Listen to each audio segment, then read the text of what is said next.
The less blacks out there, the better. So. Yeah, it's a strange time for sure. Yeah. So, okay. Well, thank you very much, Jeremy. And if you have any questions, please feel free to give me a call. My extension is 304. When this material was released to the public, Planned Parenthood's defense was to claim that the employees who made these statements were not reflecting the organization's corporate position. But in 1986, Planned Parenthood's national president, Faye Wattleton, made the following statement during an interview on CNN.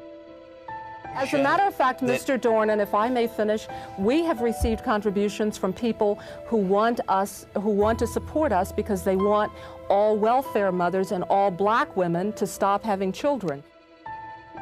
What Ms. Wattleton was conceding in this CNN interview and what Live Action Films found in their undercover investigation was acknowledged years before by a previous Planned Parenthood president.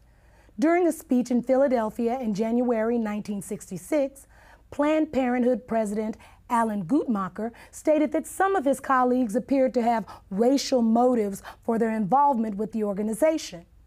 Not surprisingly, one of Guttmacher's acquaintances later warned him that in the future, he should not be making comments like that in public. The person who gave that warning obviously understood that Planned Parenthood's racial agendas and attitudes are best kept out of the public. And that has been a philosophy that Planned Parenthood has embraced for many years. This idea that man could reinvent the world through eugenics was an elitist philosophy espoused by those who considered themselves to be not only financially superior, but intellectually superior to everyone else. And Planned Parenthood became the golden child of these people because Planned Parenthood is the one who figured out how to make eugenics work. They figured out that the key to racial genocide is not in killing people, but in convincing the target group to commit mass suicide. This is what birth control, and especially abortion, are all about. And the reason Planned Parenthood has been so successful is because, unlike other eugenics organizations, they have always been able to keep their agenda hidden from the public. In fact, sometimes they are even able to hide it from their own people. I will assure you that there are Planned Parenthood employees and volunteers all over this country who have no idea what they're actually involved in. Then there are other people who will look you right in the face and tell you that racism was not the driving force behind the American eugenics movement.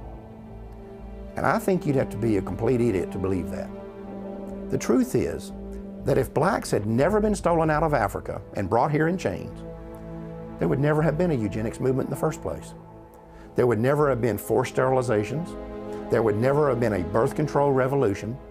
There would never have been a call for the legalization of abortion. And you would have never heard the terms population control and family planning. The fact is that had slavery never existed, Planned Parenthood would not exist today. We need to remember that over 60 years ago, a man who could today be called the father of modern-day eugenics proposed that population control clinics be concentrated in minority neighborhoods. And now today, the vast majority of Planned Parenthood clinics are located in our neighborhoods. Are we really so naive to believe that this is all a coincidence? We all know that drugs, alcohol, and tobacco are devastating, especially in the black community. We know that the big corporations target us with the ads and the marketing campaigns. And yet, we don't notice that Planned Parenthood is doing the very same thing? We need to pay attention to the fact that in the 1960s, when we as African Americans began to demand our civil rights, for the first time in American history, there began a widespread cry in our government for legalized abortion. Was that coincidence too? Or could it be that when we said we would no longer sit on the back of the bus, a place was being reserved for us down at the abortion clinic? For most people, it may be hard to conceive that the ethnic cleansing going on today through legal abortion began with the fear of freed slaves. But as you have seen, that is exactly what happened. When colonization failed, Charles Darwin and Francis Galton were there to tell the world that people of African descent were just one small step above the ape. And white elitists embraced that philosophy, not because they had studied it and found it to be true, but because it gave them the permission they needed to wipe us out. And that launched a chain of events that quickly took on a life of its own. Every time one eugenics strategy failed, another was invented to take its place. It was a pattern that would be continued from one generation to the next until they finally discovered the strategy that worked. You know, when you study the Nazi Holocaust, you can see these films of Jews running into ditches to be shot in the head. You can even see films of them actually walking into the gas chambers. And it's tempting to ask yourself why they didn't fight back. I mean, if you're going to be killed anyway, what do you have to lose? Perhaps the answer is that they simply could not believe it was really happening. Maybe the normal human mind is just not wired to accept that your fellow man is capable of such senseless brutality on such a scale, even when you see it happening with your own eyes. As African Americans, we need to recognize that we are doing the same thing. We need to understand that terms like pro-choice and reproductive rights and family planning are nothing more than marketing slogans. They're just code words that organizations like Planned Parenthood use to hide the fact that we're voluntarily submitting to the will of those who have been trying to exterminate us since the day slavery ended.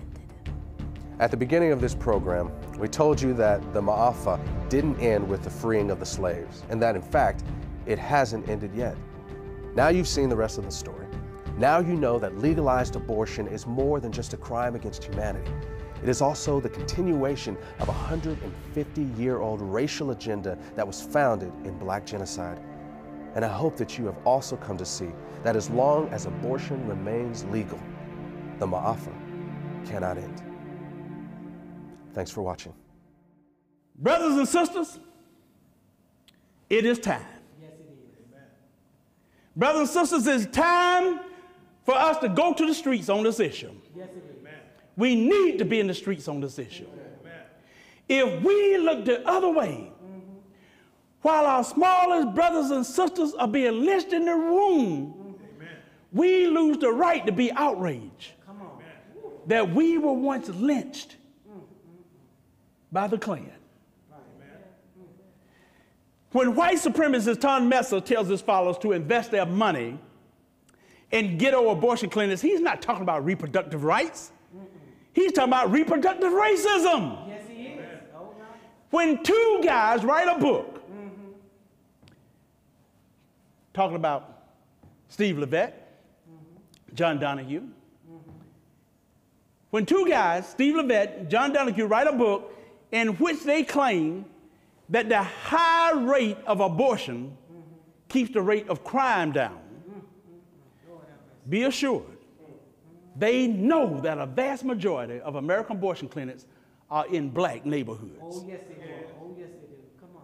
They know they're in the minority neighborhoods.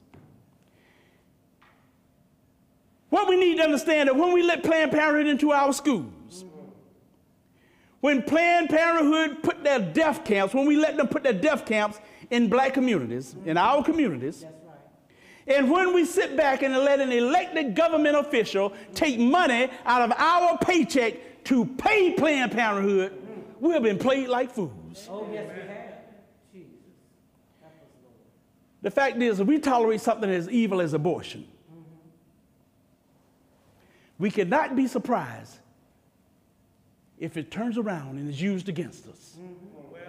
We can't be surprised if it's turned around and used against us. We can't be angry if it's turned around and used against us. Notice for sure, as long as abortion is legal, in America, we will never be able to stop it being used to commit Black genocide. That's right. Amen. We'll never be able to use it as a weapon for what I call the Maafa. Well, The fact is, if we tolerate something